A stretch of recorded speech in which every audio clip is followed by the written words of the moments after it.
Welcome to the first. You have a story. If you look back on your life, you've done things for the first time that no one in your family, in your town, in the country has done. This is Dr. Sandi. You have unknowingly paved the way for others without knowing it or even acknowledging it.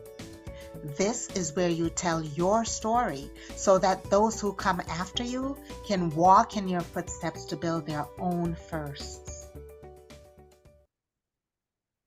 Hey everybody, this is Dr. Sandi. I'm talking to Noreen Sumpter today. She's an incredible trailblazer who breaks barriers and inspires others to live on their own terms. Noreen is the first in our family to leave England to come to America, the first college graduate, became a certified life coach, and started a podcast called Live Life Your Way. Noreen founded the Live Life Your Way coaching program and was certified by NYU for over a decade as a personal life coach. Her clients call her the bully coach because she gets them to take actions they're afraid to take. Let's hear from Noreen about how to embrace living life fully. And you can contact her at noreensumptercoach.com. On LinkedIn, she's Noreen Sumpter Coach.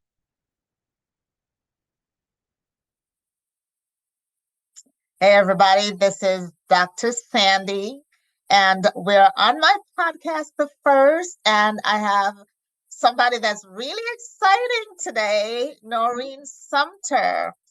And Noreen and I have known each other for a couple of years, Right. even though she just pointed out we haven't really interacted for quite a few years now, but it seemed like yesterday.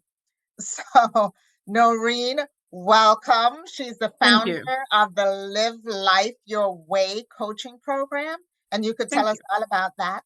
Right. Noreen, go on ahead, hit it. Oh, so where should we start? Okay, so my name is Noreen Sumpter, as you all can probably hear.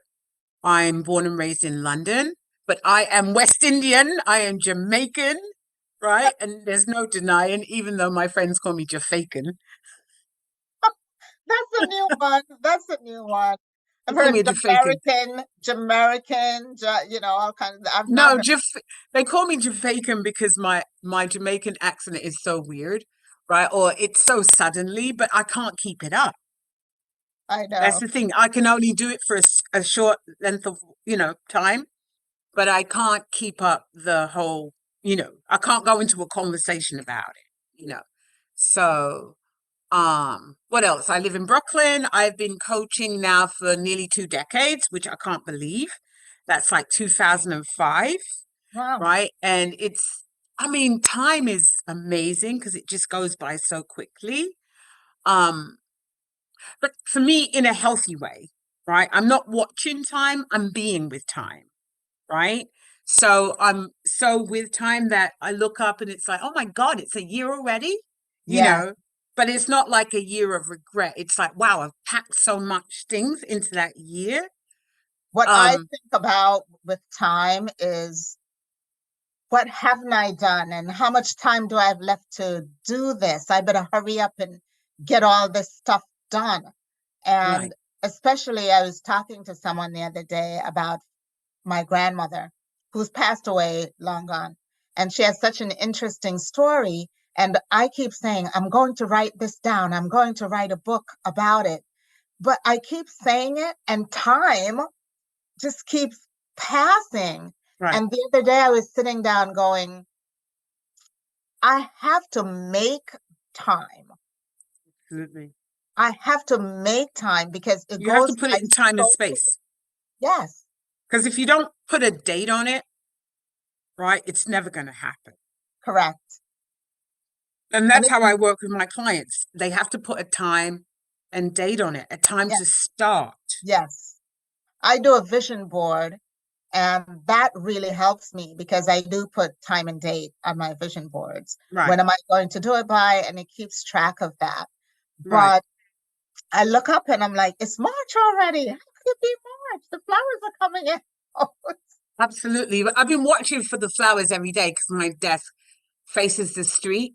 and I can see the buds budding, and that's how I do it. But I did a vision board. I still have it. I have to look at it. I never really look at it, and it's not up right there where I can see it. But you See. know what I do have is a God box, right? And a God box is I write what I want. All my bills are in the God box, About right? All my bills are in the God box. All my wants are in the God box. All my desires are in the God box. All my wishes are in the God box. I just put it all in the God box. And that's before I became a Christian, right? I put it in the God box and it's like giving it over to God. And then every so often I go through and I go, oh, I got that one. And I just take out and add new things in. And it's in my bedside cabinet. Yeah, my bedside cabinet. I don't have a God box. I guess I have a virtual God box Mhm. because there are things that I use my vision board to Right, really strategize and make sure there are things that I absolutely want to do. Right. right. So when I'm doing it, I do a strategic plan before, Hmm. and then I say, what are the top things like that's possible that I can possibly get done? Because you Right, write this strategic plan, and there's stuff is just like not gonna get done until long term.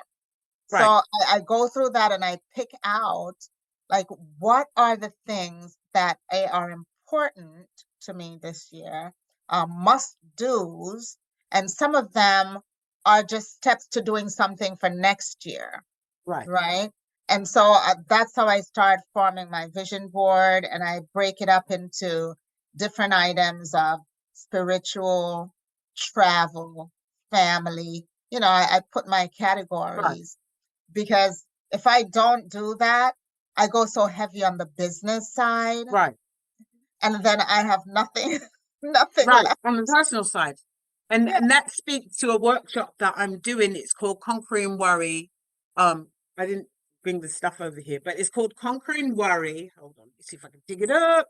Should have had it, but I thought we were going to be generic, like just having it. Anyway, it's called Conquering Worry, and it starts on the 15th of March. And what it's about, it's just what you said. We focus heavily on the professional side, and our personal life suffers. yeah, But what I found, if we bring the two together and make them equally important, then yes, this provides for this, right? yes. In America, we live to work, right? Or is it Yeah. work to live? Work One to of the live. two, right? Yeah, We work to live instead of living to work. In other countries, people work to provide a living for themselves. yeah, And so they go to work and they leave and they come home and take care of family. And I was doing this very informal survey of small business owners, but small business owners that were actually big business owners, right? And one of them was a gentleman that owns a large supermarket in Brooklyn. And I said to him, wow, you lost so much weight. And he goes, I haven't seen you in a long time. You lost so much weight. You look so great. What's going on? Your wife must be happy because you're looking all sexy. Right. And he said, oh, please. Right. I said, what? He goes, my wife doesn't even know if I exist and I don't even know if she exists. And I said, what do you mean by that? You know, being a person that's going to get married too. I'm like, what do you right. mean by that? So he says, um, we're like two ships passing in the night. I get up early in the morning, I go to work, and I come home, I eat dinner, and I go to bed. She gets to work at 10 o'clock, does what she has to do, comes home, eats dinner, and gets into bed. We don't really engage. I said, what about your children? He goes, my children don't want me around. And I was like, wow, that's so sad. They have nothing going on, nothing, right? And he's working, runs a successful business. And then I interviewed this other guy. I said to him, what do you do when you go home? And he says, oh, look at me. Right? He goes, I have a big belly. He goes, I love sweets. And I said, oh, so your wife makes you? He goes, no, not my wife, my girlfriend.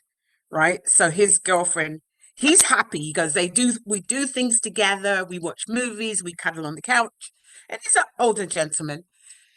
And and then this other one, he was like, please, I do nothing with my wife. He goes, because I'm busy, she's busy. And then it was like one of them said it's the lifestyle here. People just don't. And I was like, well, you have to put it in a structure. Yes. You have to integrate your professional life with your personal life. And so that's when, so this workshop is looking at worry, right? You're worried about your job, you're worried about, so it's like my thing is own your voice, speak your truth, and live life your way. That's always been my motto, Yeah. right? And so some people, even though they might have really successful jobs and things like that, they're not speaking up at work because they're afraid of making mistakes or they're afraid of looking stupid or whatever the case may be. So it's like doing that, like having them really be grounded in who they But are. the reason for that, Noreen, is because they're so focused on making money. And so they worry about, oh my God, I have to protect. It's a protection, Absolutely. right? And once you release that, Absolutely. and I guess I was blessed to not have that worry. I never worried about the job itself, or I always knew I'd make money somehow. And so even when I was in corporate, I would take lateral moves instead of promotions, which was really upsetting to the people I was working for. But because I wanted to know a particular thing, and I had my goal in my head of having my own business one day. And I wanted to learn customer service, the insurance side. I worked in credit union to learn the money. I managed budgets. I was marketing. I worked across the board. Right. And So you used it like a university. it was my school. It was my school. That's They what, to me, want, that's what corporate is. but they don't want that. They Right. want you to continually go up the ladder in one Mm, area, right. right? So you're the manager of marketing, you become the director of marketing, the VP of marketing, and that's not what I wanted. And so it frustrated a lot of people. Like, I'm trying to help you climb the ladder. I'm like, but I'm not trying to climb the ladder. I'm trying to go across. But because of that, Because you go across, build the foundation, and then you go up. But when I you're not going up for them, you're going to go up for self. exactly. And so when I left after 9/11, I was fully prepared to start my own business Right. because I knew all the areas from collections to the only thing I didn't know well was sales because I'd never done sales. I've worked Mm-hmm. with sales, but I'd never Mm-hmm. personally done sales. That Mm-hmm. was the thing that I lacked. And my business partner had that. So when I left, people kept saying, how did you grow your business so quickly? To them, it was quickly. To me, it was not. It was a couple of years. But I had that foundation. I could sit there, I'm a process person. I know standards and procedures because I worked in compliance. I know how to collect my money. I know all these things because I learned it. I Right. learned it. And I didn't have to ask people how to do it. And I knew when they were doing it incorrectly. Right. And so I was able to, with Peggy, build this business and really, really grow it to a Right. place where we sold it. Right. But that was my foundation. And I'm thankful, I run into people all the time from the corporate world. And I started out as a secretary Me too. in corporate. And there are people, Noreen, who still say, weren't you JP's secretary? Like they have held me in that place in their Well, they heads. haven't seen you in a while, so people are going to hold you where you are in their minds until they see you and you upgrade it. But even when they see me and I've upgraded, they still think of me as that person. They don't understand that you can grow and that you can learn and that you can better yourself. Well, They that's not contingent on you. no, That's it's not. contingent on them. Absolutely. Yeah. Yeah. So Absolutely. a lot of people don't realize that change is constant, right? every day. Things are always changing. Life is changing, right? Now, what the area that I work in is the area of transformation. I want to transform you. And that's what you did. You transformed yourself, right? Yes, Through various avenues. But we're not trained for transformation, especially at our age. We're trained. I remember I used to be upset because I was like, when I was younger, I was like, how comes I just keep changing jobs all the time? Right? It was up because I thought something was wrong with me. I'm always changing jobs. How comes I never can be settled? Right? but your And what, parents teach you that. The world, no, my the world parents, teaches that.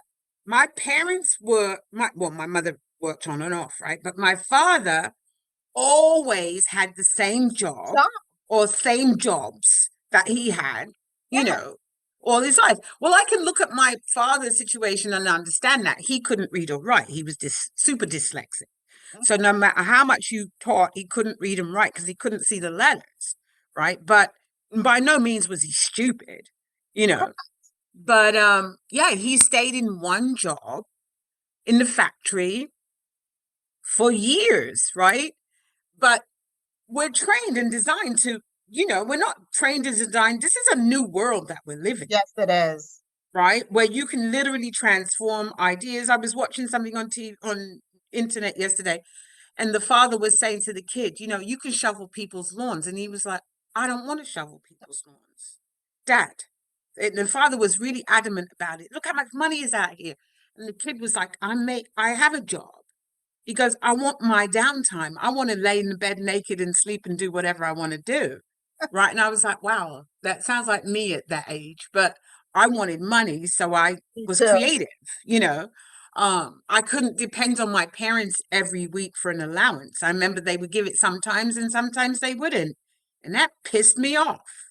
Right. So I had to be creative. Yes. My father would be like, if you do the chores and stuff like that, he'll give you an allowance. And I remember one day, where that money at? No money. That was the day that, I couldn't go to him and say, where my money at? That's You such a know? typical Jamaican parent story.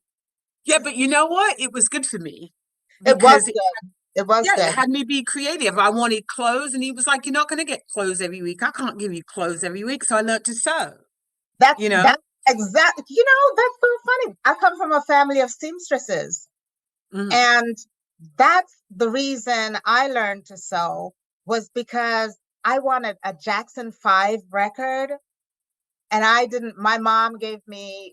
This is back in the early 70s, probably. My mom would give me like $1, which was a lot of money at the time. And this Jackson 5 album, uh, we're dating ourselves now. Jackson 5 album cost like $2. And So you had I to wait had, 2 weeks. yeah, and I didn't want to wait 2 weeks. So I'm like, all my friends had this Jackson 5 album. I want this thing. So I started buying Gloria Vanderbilt jeans Hmm. and Jordache jeans. This is how old we are, right? And I would buy studs and glitter, and I would make designs on the jeans and go sell it to my friends. Right. And within 1 week, I had like $50. Oh, wow. $50 because I was charging them. The jeans was like $10, which was a lot at the time. And I was charging them like $20 because I So where'd you glammed get them. the $10 from? Did you save it? I took it from my savings, but I didn't Right. want to use my savings to buy, Right. frivolity. But you So learn that's what savings is for. Savings is for opportunity. yes, yes, Saving, because it's like I remember, I was a realtor for when, as my first entrepreneurial foray into the world, I was a realtor. And I remember, making money and I just had no idea what to do with the money, right? You could buy clothes and stuff like that, but I had no idea what to do with the money. But what I learned is that savings is opportunity money, yes, it is. right? My first saving was $25 a month when I came here. I always saved in England as a kid, but it was $25 a month because I wasn't making a lot of money. I was a secretary. I wasn't making a lot of money. So people think, what is savings for? Savings, because if you have half, it's like if you have half the money or some of the money and you go to the bank, they'll give you some money, right? Or if you go to somebody and say, well, I have this much, can you lend me the balance? They'll give it to you. But if you go to them and you have nothing, you have a lesser chance of getting anything. Yes. So that's what people, I don't think a lot of people understand what savings is for. Well, I was taught that you save for a rainy day. I changed that. Yeah. No, I changed that's that what title because when you save for a rainy day always shows always, up. always comes. I had to change that. And that's why I call the opportunity money. Yes, I was taught to save for a rainy day, but like you said, my Jackson 5 album could have been a rainy day. And I decided, no, I'm not touching that money. And the other thing that here in the US, I don't know if they did this in England, in school, like in public school, because I went to public school here, and we had a local bank that would come into our class, into the school, and Nah, we didn't have that. we had that little passbook, your savings Oh, book I that had a they passport. Yeah, I that had the same. It was called the post office. It was called a post office savings book. right? And they would stamp like your money. So Yes. the savings bank would come and we would line up and we'd put a quarter, we'd put a nickel in the bank and they would stamp it. Yeah, they But don't do that now, honey. they don't. They No. don't. We But are really dating ourselves over there. we taught us that taught us savings. Yeah. Yeah. Because that's how you did it. It's like, you know, for me, when I got a raise, my savings got a raise. You know, Yes. I haven't been so diligent with it over the last few years, but because I had money saved, you know, I was able to pull myself out of certain things. Yeah. But it's all of these are lessons that we've learned It from a is. young age. I used to make little purses and sell them to my friends. I used to throw rent parties, right? Somebody would move out of their house, we would take it over and throw a rent party, and I would do costume parties or whatever, and buy all the drinks and pay have people pay for the drinks. Yeah. I And had that's friends who yeah. did that. I didn't Mhm. have to do it, but I had friends who I helped certainly do rent Yeah. parties, and we would somebody would fry chicken and sell the chicken, and we'd have play card games for money. No, And ours was purely dancing. oh That's no, all. they had card games, and they would somebody would be the banker, and but these are all things that taught us how to be resilient. Right. We Right. figured it out. We didn't sit around and wait for somebody to figure it out for us. We took the bull by the horns and we figured it out. I think for me, it's because I have a possibility that money is there for me and I will always take care of myself. You know, if if we all look through our lives, things that we've wanted, we've gotten. Things that we say we wanted and we're committed to getting, we got them. Things that we say we wanted and we haven't gotten them, it's because we haven't been committed to getting them. Mhm. But everything that, I mean, if I look around my apartment, every solitary thing that I've said I've wanted, it has come to me, you know, whether it got given to me, whether I bought it, it doesn't matter how it came, Right. right? I've always painted and I would paint and put stuff under the bed. And last year, Spirit said to me, Noreen, I was reading that passage in the Bible, where the man gave his servants talents. Oh yes. And I Love was like, that oh my, lesson. yeah. And I heard, Noreen, you've got this talent and you got it under the bed. That's as bad as putting it in the ground. Yes. And so I started to show my art. I had my first exhibit in December, Oh New really? Year's Eve. Yeah, my first exhibit New Year's Eve. I've been selling stuff outside by the coffee shop. Just a Saturday, just selling my art outside a coffee shop. People have been Where buying it. is that? Tell I'm in us. I'm in Clinton Hill, right? And every Saturday I go out, set up and sell my art. And I have another guy that is there with me. He's a creative, super. His paintings are incredible. His designs are incredible. He makes everything. He's a Jamaican guy. So these are bags that he made. What's it made out of? Cloth? Is Um, that the cloth material? it's cloth, it's leather. This is all leather here, leather on Oh, the inside, wow. hand painted on the inside. Um, yeah, hand stitched. Can you see? Nice. Yes. Unstitched. And then he has these that he makes, Oh, those are nice. all hand stitched, all hand designed on the inside. Oh, that's a great commercial for this guy. I know, I love him so much. He's such a wonderful person. And then he makes these little bags, Oh, that is cute. right? Yes. And he has these. I think you're his best client. No, we work together, Oh, you right? work together. Ah, that's And very nice. and then he makes these. These are like bags that they have like all kinds of leather and this. Ah, What else decorated. do I have in here? And he just finished this one last week, Very nice. and also this one. So you sell it for him? Yeah, I'll sell it for him or I'll social media it and stuff like that. These, but he's like, and then his artwork is incredible. I see Like, one behind you. Is that yeah, yours? that's no, that's not my work. I don't. Most of my work is in the basement because it's easier. Let me blur because I will be looking at art around my apartment, so I tend to blur.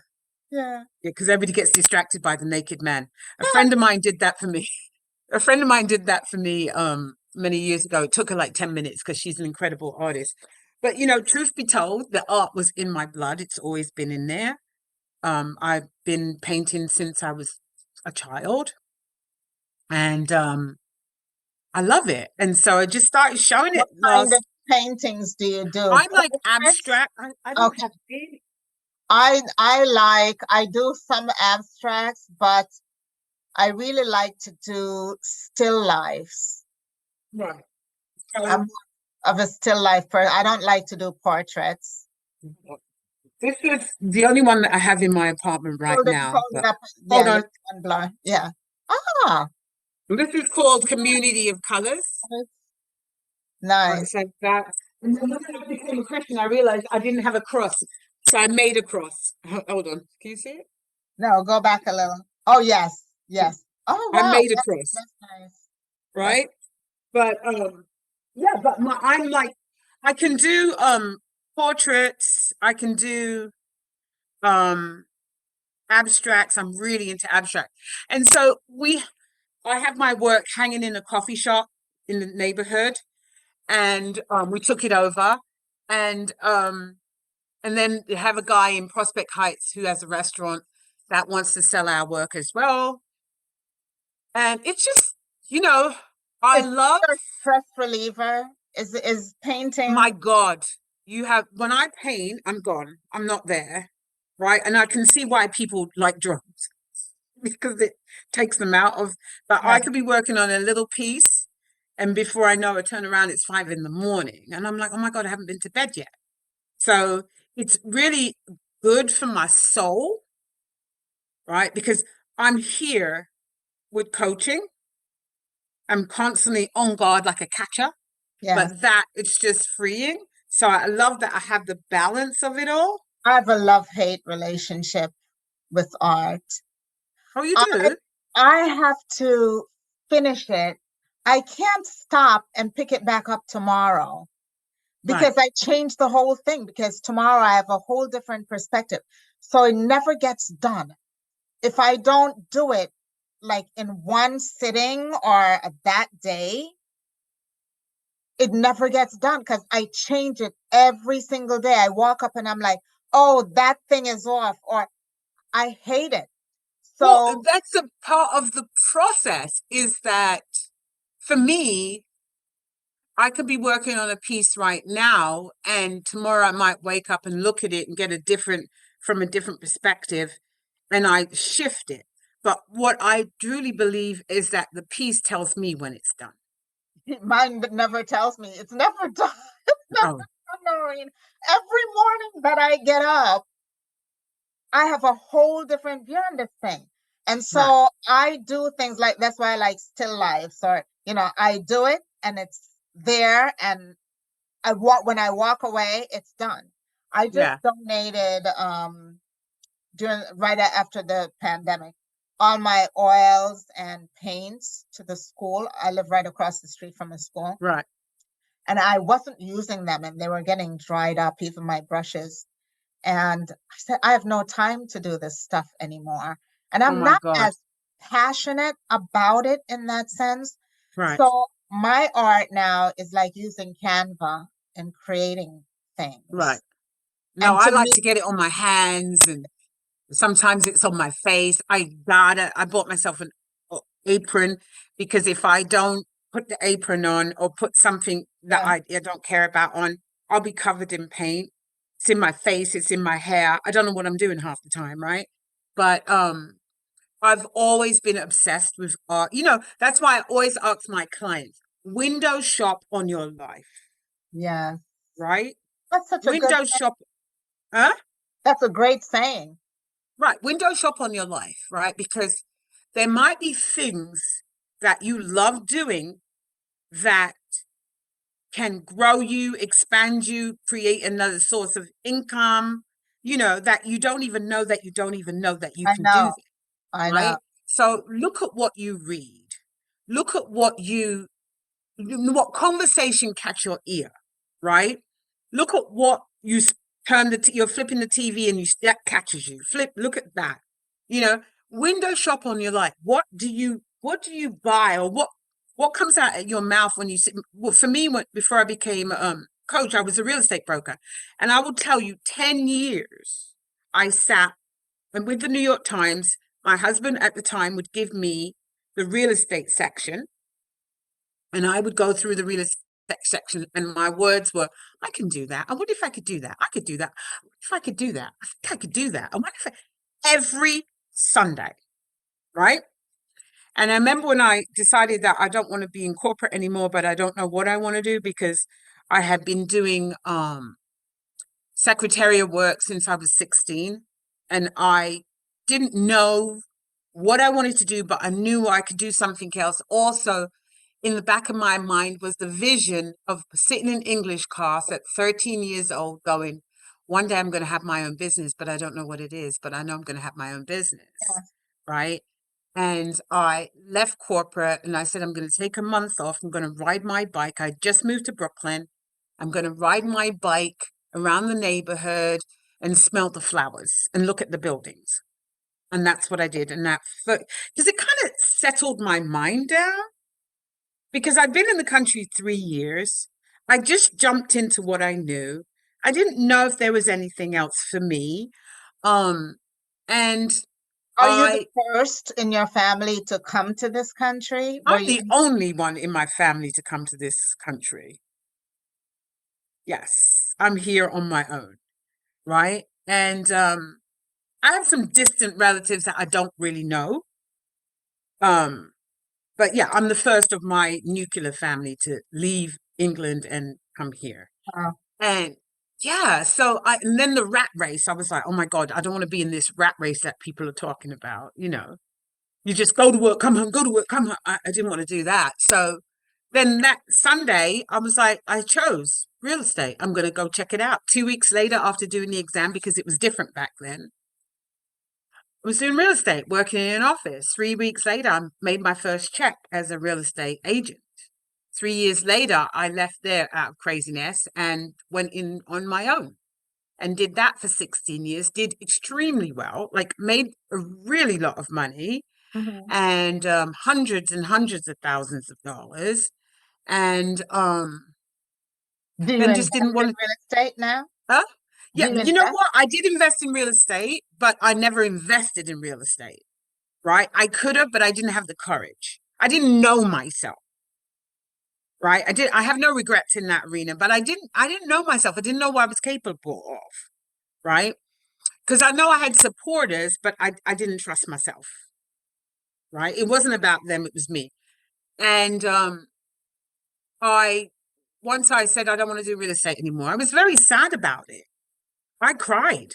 I went to Haiti. I did a mission, took food, clothes, medicine, condoms to Haiti before the storms. This was a flood, and came back and laid on my couch for 2 weeks and cried and cried and cried and cried because I'm like, is this what my life is all about? It's just all about money. It's got to be more. Is this what it's all about? Just making money. There's got to be more than life.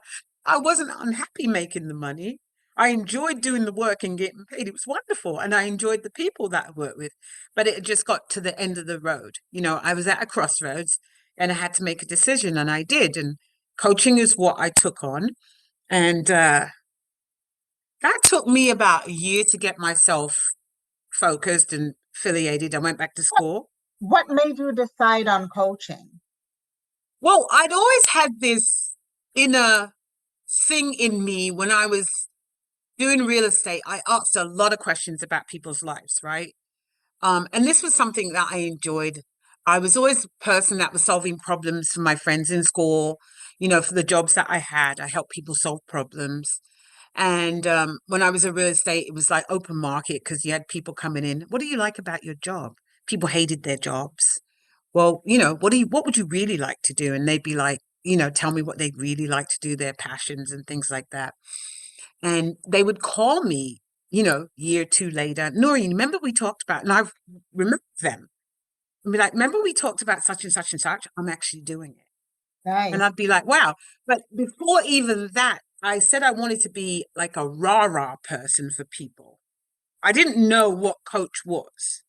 I just knew I wanted to be the rah-rah person for people who were in corporate and that were miserable with their jobs and you know, their lives wasn't working. I wanted to support them to be the best that they could be, right? Because it helps me to be the best that I can be because I'm doing something I love. And that's when I decided that is what I want to do. I learned it was coaching, and that's what I wanted to do, and that's what I went after. And I didn't look back. The money was not as lucrative as um, real estate, but I didn't care. I love it. And I get to make my days. I get to create my own salary. And I just love it. I just love it. I love it now, but while I was on the other side of coaching, getting coached, I didn't like coaches And what didn't because, you like about it? well, what the thing that I didn't like, and I was in the corporate world when I was introduced to coaching, was they selected who got coached. Right. And once you reach to a certain executive level, then you would get a coach for certain things. But I always felt like the coach was really more on the business side than Yes. on my side, Yes. right? And so I developed this, I can't say Like a phobia, resentment. literally against coaches. And a lot of the things that they were telling me to do, I didn't agree with. It wasn't for me. It was for the Right. company, Right. right? And so I said, I don't want to do any coaches. Right. I can't deal with that. And you know what? That's one of the reasons why I opted to become a personal life coach. Because with the personal life coach, you're a whole coach that works in all areas of the person's life. And it's not like I'm going to work on your professional life. No, I help you with that. I help you to pull out the questions, you know, take the actions, produce the result, right? Because it's not about me.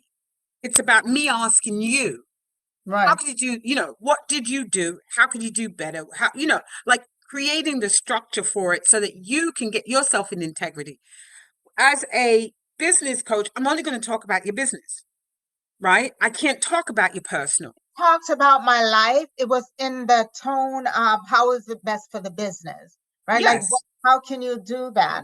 And what I wanted at that point in life was really more of a mentor than a coach. I wanted somebody who could guide me and help guide me to the right places to do the right things, more so than someone asking me questions that I thought were just inane questions, Yeah, right? some of them are, but it's like I use you coupled with me to help you get where you want to go.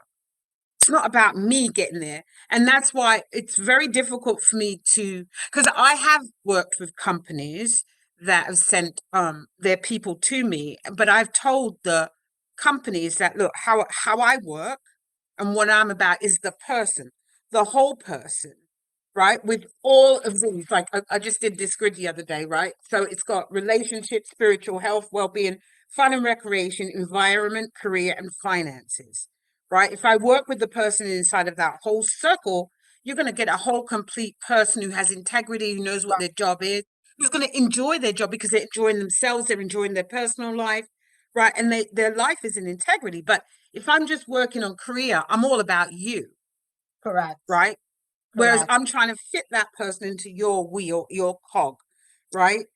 And they're just going to show up and go through the motions. And furthermore, if they tell me personal stuff, I'm not going to leak that to you. I'm Yeah, not, because correct. I'm working with the client to expand the client and then they expand into your work world. But we have to work together collectively, but I'm not going to share their information. But that's where I got stuck in corporate because anything personal came up, I felt you were going to go back and tell my boss, right? And I'm like, I'm not into that.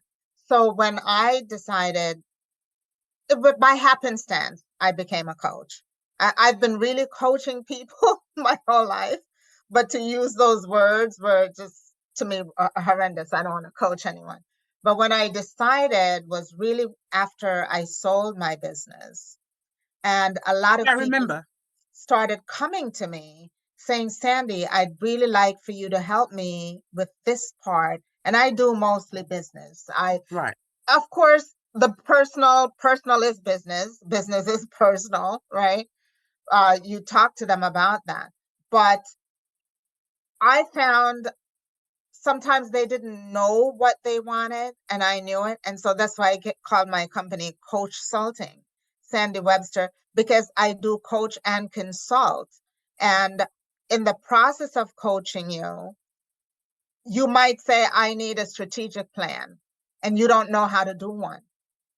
And you don't know how to judge whether somebody's giving you a good one. So that's where my consulting comes in, is like, okay, I see that you need this. I'm going to help you put this together the right way. And most coaches, are not that hands-on to do Right. that. And Well, for that me, has I an would approach, right? So for me, I would ask them, what is it that you want and what would it look like? Right. Because I've got to understand where your head is coming from. Mm-hmm. And then if it's something that I cannot do, then I would say, that I can't help them with because I can only help them with so much. They kind of have to help themselves, but I'm pulling it out. But what I would do is I'm setting up a structure. So you need to have a conversation with someone who is expert in this field. And we Mm-hmm. would set a time and a date by when you're going to do that. Right. But first of all, we're pulling out what the things are that you desire. What do you Right. want? Like I have a client right now who I've been working with for 11 years. 11 years I've been working with her. And I'm still working with my original client that I had when I first started in business and so on and so forth, right? That is And great. that's how it is with me. People say, how can you work with somebody so long? Well, humans are not static. We're forever transforming, right? Yes. So my client, when she came to me, she was $1 million in debt, right? My instinct said she doesn't need to file bankruptcy because that's where she was going to go. I said, you don't need to do that, right? Anyway, long story short, got that sorted. She was in finance. She had a lot of shame because she had this bankrupt, she had this money that she owed. So a lot of shame tied up around it. And she was in a bad place.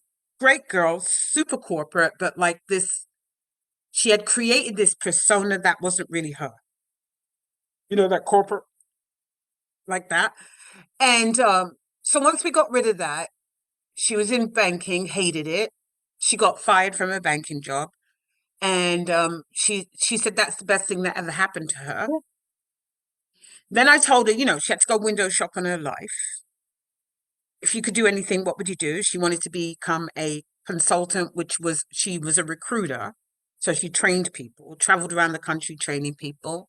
We created that. It was wonderful. Then she got to the point she didn't want to do that anymore. And she went and took a job working for a company, which a really good job, and was having a difficult time with her boss. And I was like, let's talk about it, see what's going on, right, with the boss, what's really going on. Because it could get to hate, and some people start to hate their bosses and hate the job and hate themselves.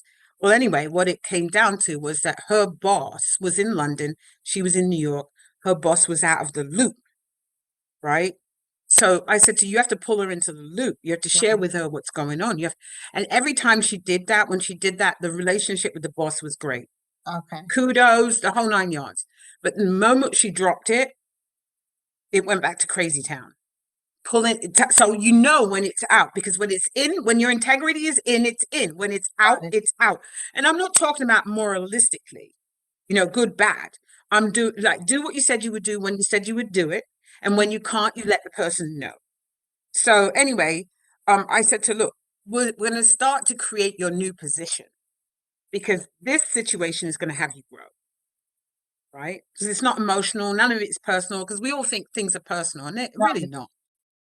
And the moment we said that, but this is how this client's life shows up. The moment we create it, it happens. I can swear to you that she will come back to me 2 weeks, because we speak every 2 weeks. She'll come back and it's done and she's moved on. And it's just forever growing. Right now, she's in the space of becoming a speaker. She's writing a book, right? And everything that I have spoken to her about has come into fruition, right? And it is like working with my clients used to call me magical. They also call me a bully. It's so funny because this woman didn't want to work with me. She invited me to come work with her, but when I said to her, my clients call me a bully. They call me the bully coach sometimes, right? She said, "Oh, I can't work with you with that." And I was like, "Okay, it's entirely up to you." But I know they mean it as a term of endearment, Right. But I will kick your ass as if you're my client. Kind of like that too. Because I don't want to work with.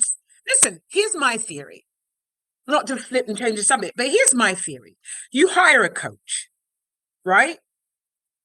You hire a coach to help you create or transform a situation or situations or your whole life. If you're not going to even try to, if you're not going to take on the coaching, right? Like, we'll create something, but you might walk away and something else shows up that's better than what we actually created. Do that. Right. But don't not do nothing. Right? So if you come to me and I say, have you done this? Do you want to go? No, sometimes it's fear. Sometimes it's challenging. So I understand that. That's why I always come back. Did you do it? No. What stopped you? Clear that. Do you want to do it again? Yes. Will you do it? Yes. By when will it be done? Will it be done by the time we get back together? Yes. Great. But if you're the kind of person, you want to tell me how you want me to coach you, you want to tell me that you're not doing so, don't work with me. Don't waste my time. I agree with that. I don't care how much money you're giving me, for the simple reason. Here's the real skinny on it. You're telling your friends, "Oh, I'm working with a coach and her name is Noreen Sumpter and she's really good and I really love her." Then all of a sudden, you're not doing the work and we end the relationship, right? Your friends are going to say to you, "How's it going with your coach?" Because they were so excited for you. It's not going, da da da. Your friends are not going to say, "Oh, it's not going." They're going to hear that coach wasn't good. Not good. That coach was rubbish. Yes. Right? So if you're not going to do the work, don't come to me. Do not come to me. I'm similar in that sense. Don't come to me. Results. I like seeing results. And if you're not progressing, I've told people I can't be your coach anymore. I will not be your coach. I want to see results. I know you've paid me X amount of dollars. It's great. But the best way that you can pay me is getting results. And I'm there for you to get those results. But if you're not willing to do, I'm not going to work harder than you. I'm not going to do it. So, and I'm not, I'm not transactional and like, oh, it's our time is over now. We'll pick that up. No, I work with you organically. Like we'll come to an organic stop. And sometimes in the beginning, this is what I experienced when I worked with coaches, and I've worked with many of them, and I've just been ripped off because they no integrity, just horrible, right? That's besides the point. And so you get to a point where, oh, it's 59 minutes in. Oh, we'll pick that up next week. That's You're right. half in a conversation, Yeah, right? What is that? Whereas I like to come to an organic stop, I know. right? Sometimes my clients say, Sandy, you're going to charge me for 2 hours and because we only had an hour, but we've been on the phone for 2 hours. I'm like, oh, we've been on the phone for 2 hours. I didn't even realize we were on the phone for two Exactly. hours. I charge, how I do my coaching, we charge a fee for your package, Package. right? Yeah. And inside of that package, we talk 2 times a month, and you have 6 lifelines, is what I call them, right? And those lifelines are technically 10 minutes. If you need to clear, share, celebrate something, right? And it could be you're going on an interview, it could be you're doing something with something that's confronting for you. So you want to clear, share, and celebrate. You might have had an explosion of something amazing show up, and you use those times. Mhm. I love my work, right? And I get paid well, and I deserve it. I remember a client of mine came back to me. She said, "Oh no, can I take this much? Can I say, for instance, I was charging her like $175 in the beginning years ago. She comes back now and she's like, "Oh, can I have the old package?" And I said, "Well, can I coach you in the old way that I was?" You've heard that story about Pablo Picasso drawing on a napkin, right? He drawing on a napkin in a cafe, just drawing some doodle on a napkin in a cafe. And this woman comes up and says to him, "How much for that?" And he says, $20,000. And she says, I don't know if it's true, but this is how his story goes. He goes, she goes, "My God, that only took you 5 minutes." He goes, "But it took me a lifetime Yes. to learn how to do that in 5 minutes." Yes. Right?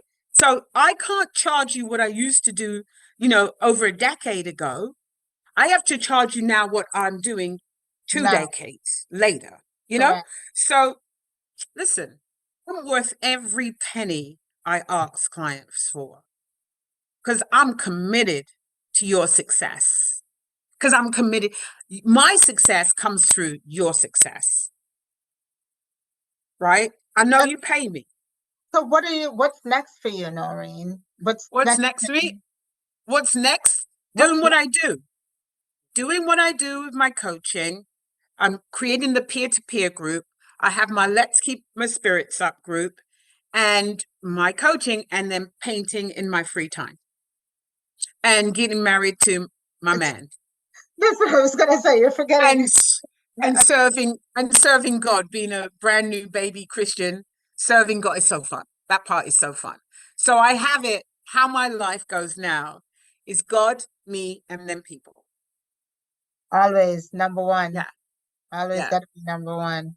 Yeah, But I grew up in a Christian. My grandmother was church right, every Sat. We were Seventh Day Adventists, so church every Saturday. Like your life was built right. around the church and around God, even if she Mhm. didn't go to church.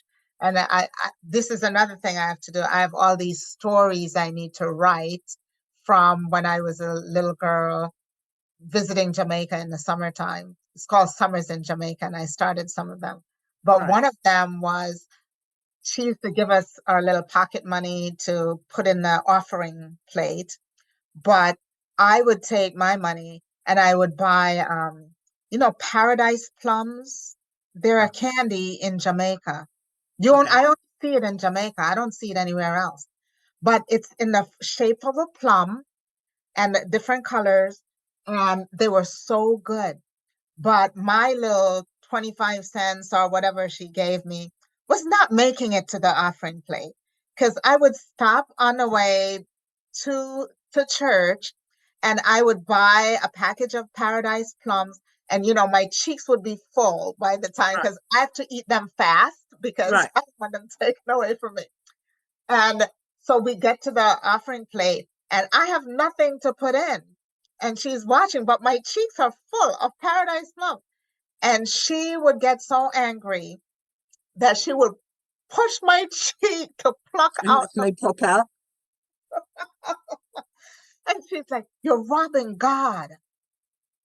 And I used to feel so So guilty. guilty. Yep. Oh my God, the guilt. She didn't even hit me.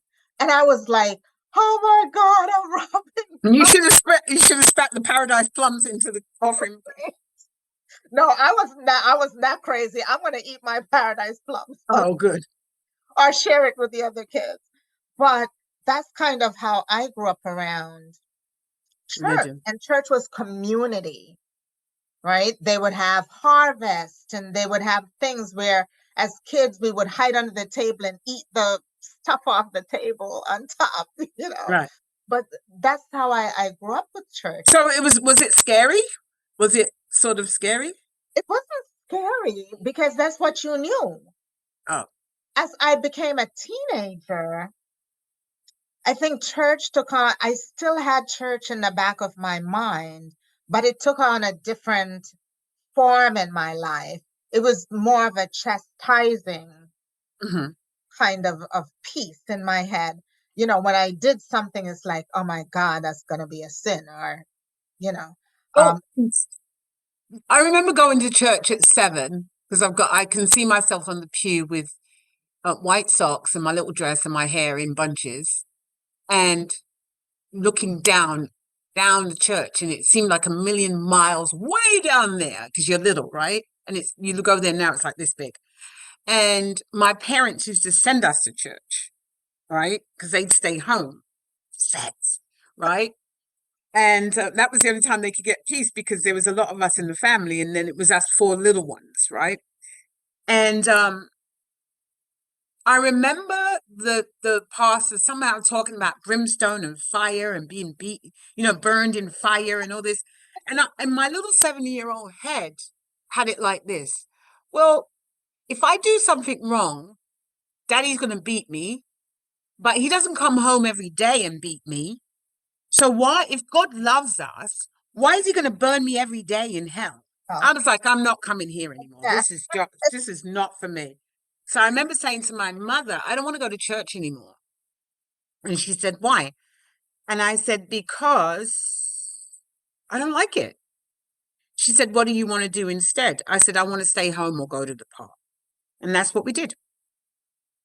yeah, we didn't have the luxury of saying Well, you that. grew up in a religious home. My father was Yeah, not religious. He did not believe in God. And my mother was like, eh, eh. Later on in life, she became religious. And I remember saying to my mother, oh, are you becoming religious now because you're afraid that you're going to be yeah, snuffed it? You're going to die and you want to pave your way to hell. She goes, shut up, Green, just shut up. yeah, Right. And, but I understand she wanted community. Like she moved back to Jamaica and she wanted community. yeah, But honestly, for me, becoming a Christian, I'm still shocked that I've become a Christian. I'm still shocked.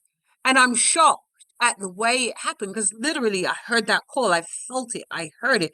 And even when I speak about it right now, I feel it in my heart, like, yeah, you know, right? And I've got this head, right? This is curious head, this investigative head. I want to know everything there is to know, right? But I know it's not knowing like right, reading a book knowing, it's a spirit knowing, right? It's like you read the Bible and you read a passage. Like I didn't understand the eye of the needle. That's one of the I didn't understand that until I understood it, right? yes, And how I understand it now is that it's not God is not saying that rich people can't go through the eye of the needle. He's just saying that it's more difficult if oh, you're rich, yeah, right? yeah, And you want to go to God, especially at that time when he was saying, leave all your worldly behind. He's saying, trust me. Everything that you need will be provided for, right? But here you are, this rich person, you got everything. Back then, everything, right? And this man who's wearing some robe business and some Gonna tell slippers you to leave it don't know behind. where he's going to sleep because he says, we don't know where we're going to sleep Yeah. tonight, right? There's something he says in the Bible, we have no, like Well, foxes have they lived off the goodness of of others. Take others, them right? in. Yeah. And so he's like, he's telling this rich guy, my comfortable bed, my servants, my food, I have to give that. That's that's challenging, Yes, it is. right? It's not, and that's when I got it was like I got it, I got it. The moment I saw that, I got it, right? Because that's why I don't debate the Bible I because don't if you debate the Bible. I debate certain things. Like, so my husband says for Women's History Month, we always have you do a woman in the Bible.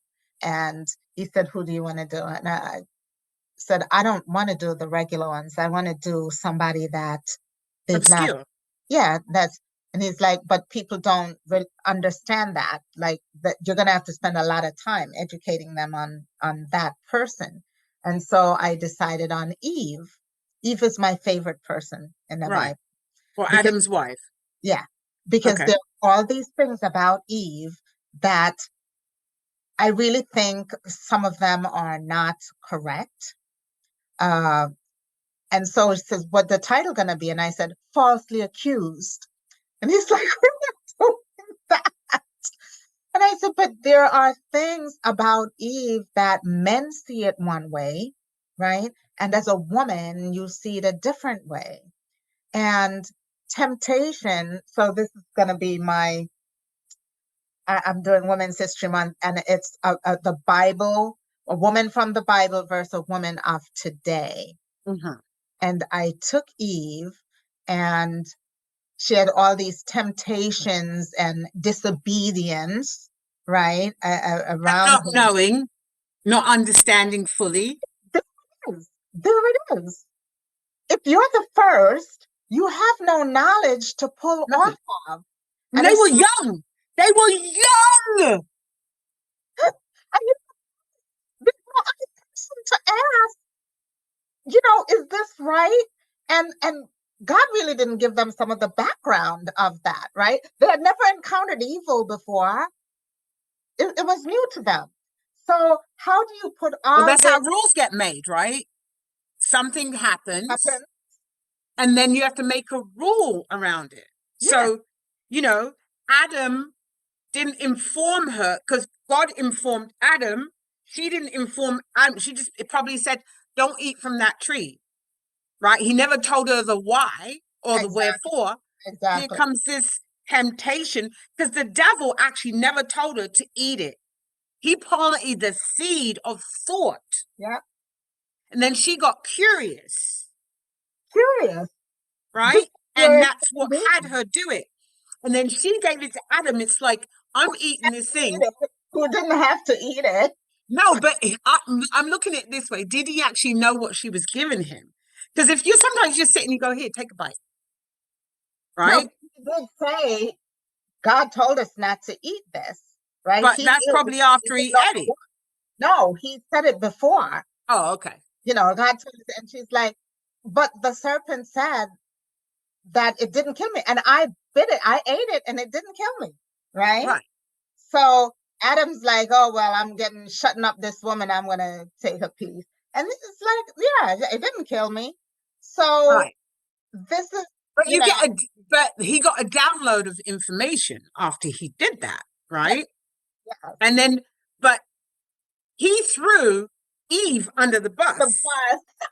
And then Eve threw the devil under the bus, right? Because they lied, Yeah, right? yeah, And, who told you you were naked? yeah, yeah, yeah. Yeah, who told you were naked? Did you eat of the fruit? Why were you hiding? Because we were naked. Who told you you were naked? Right? And then but so I've got this other book because I've always wondered what was it like? You're in the Garden of Eden, and it's all great. You know the animal's name. You're safe. You eat whatever you Everything is want. good. The sun shines down on you. You're just like free. Then all of a sudden, you get thrown out. into this place that is World. harsh, There's a world out right? It's dark. It's dark out there. There are scary animals. I'm young. I don't know what this sun is burning down on me. What is this thing that's burning me? I have to find clothes now to put on. Right, to protect myself. Yeah, and you know, in this book I've got, I don't think I have it. This book that I read, it was like, um, you know, Adam tried to kill himself. Why is this thing? Why is this Really? mouse moving? Yeah, he tried to kill I, himself. I want to know what book that is. I've not. I'll give it to you. It's a big book. He threw himself off a mountain, and then Eve threw herself off the mountain, but they couldn't die. Oh, interesting. Honey, let me tell you, it's like it's called the Lost Books of the Bible Okay. or the Lost Books of Adam and Eve or something. It's amazing. Like, girl, I had a whole download of information. I wanted to know what it felt like because I likened it to when I was young girl growing up. My sister got pregnant at 16, and my father told me that if I got pregnant, he would throw me in the street. And I was like, well, damn, you know, this is a uh this is comfortable in this bedroom. I don't want to go out there. You know, but mind you, I did get pregnant. I don't think it was 16, but I did get pregnant. But I always knew I didn't want to have children. So I got rid of it, you know. I got pregnant twice and I've got rid of it. And my mother was like begging me, please, please, please, please, please have a baby. And I was like, No. are you mad? I'm not going that route.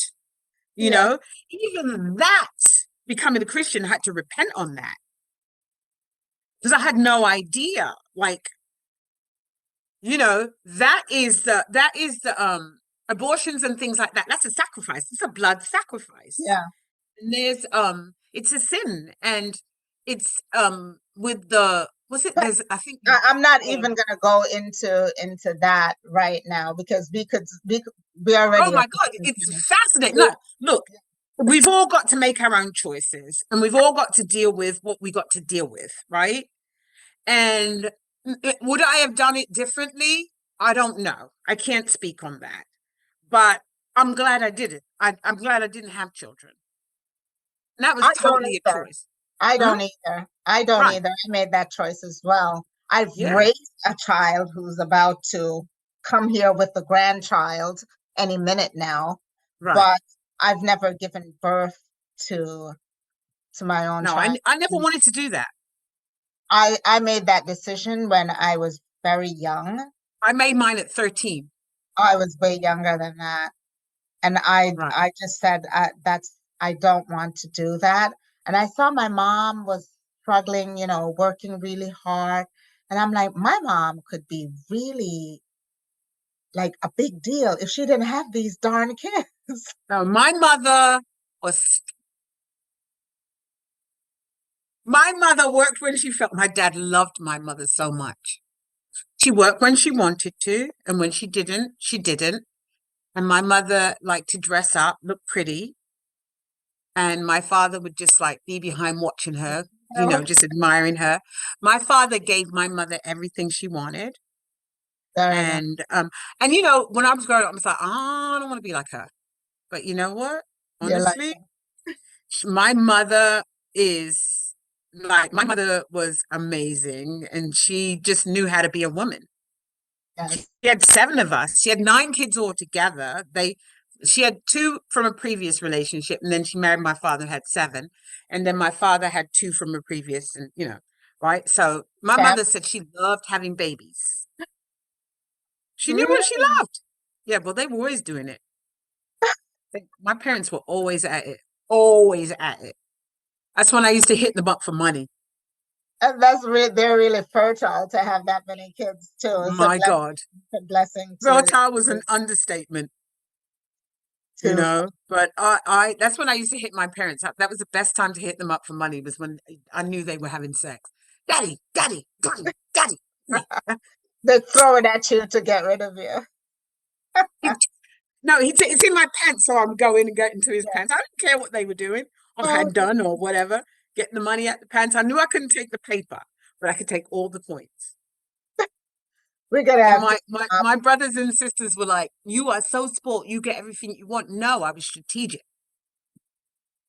I was strategic. I knew when to get what I wanted. All right, we're gonna have to stop because we That's could be right. here all I day, know, right? all But day. it was a pleasure. It was. Thank you so much. And I can't wait to see the result of this. I know we had some good life lessons. I think I'll call this life lessons. Life lessons. Life lessons with fun, not taking things so seriously, like being open to explore and be curious. Yeah. Own your voice, speak your truth, and live life your way. And get coached. Absolutely. Get a coach. Yeah. Thank you, Noreen. Oh, you're more than welcome. You have And a wonderful, wonderful rest of the day. you too. Bye bye. Thanks Bye. for having me. Well, anytime, anytime. This is Dr. Sandi. Thank you so much for sharing your journey on the first, where no two stories are alike, even if the circumstances are similar. Let this discussion serve as inspiration for others to show what's possible, and more importantly, to produce seconds and thirds.